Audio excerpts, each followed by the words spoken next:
Right now, you are being held hostage by a version of your brain that still believes you are hiding from predators in the dark. While you scroll through another how-to guide, your neurons are actually celebrating a victory you haven't even begun to fight for. You aren't lazy and you aren't not ready. You are simply caught in a sophisticated biochemical trap. Your brain is confusing your imagination with your reality. If you've ever felt like your time is slipping away while you stand perfectly still, it's because you are running modern software on hardware that was never designed for this much noise. The first reason your brain loves procrastination is that it has discovered a dopamine shortcut. In the ancient world, reward chemicals like dopamine were earned through hard work, like foraging or building shelter.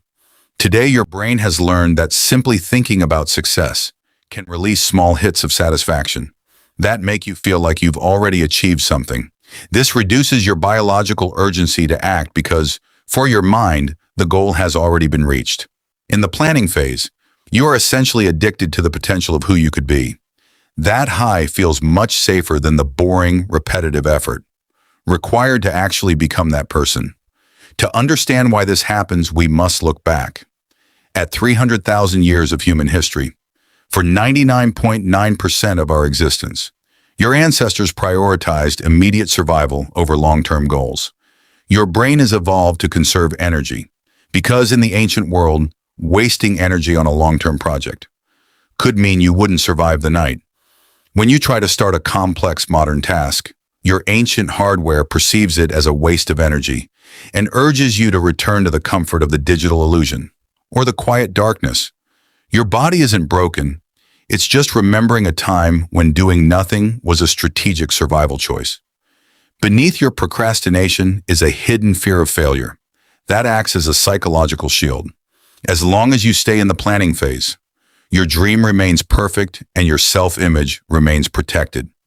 The moment you take a real step, you risk discovering that your talent or discipline might not match your imagination.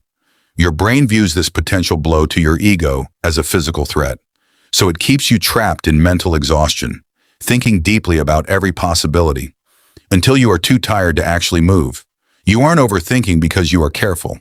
You are overthinking because it's a safe way to stay exactly where you are.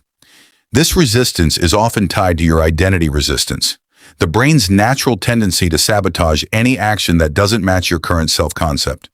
If you grew up too fast and were rewarded for being the strong one, you may associate rest with danger and usefulness with safety.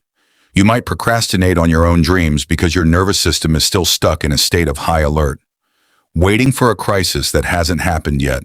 You struggle to act because your current identity is built on surviving, not thriving. Your mind is terrified of losing the you it has worked so hard to protect. This cycle of delay is why your years feel like they are moving faster than they did when you were a child. This is called the time unit paradox. The more routine and distracted your life becomes, the less information your brain actually records. When you spend your hours switching between tasks or scrolling through feeds, your brain skips those moments because they lack novelty.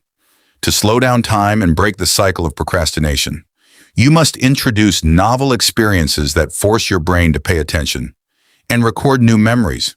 You don't have a time management problem. You have an attention perception problem. The most productive thing you can do today is to stop waiting for the right moment, because readiness is a byproduct of action, not a prerequisite. Success is built on the repetitive, often boring work that happens when no one is watching. You must move from seeking validation through digital applause to honoring your own systems. Hit subscribe if you're ready to stop being a user and start being the architect of your own mind. It's time to stop dreaming and start building the system that makes your success inevitable.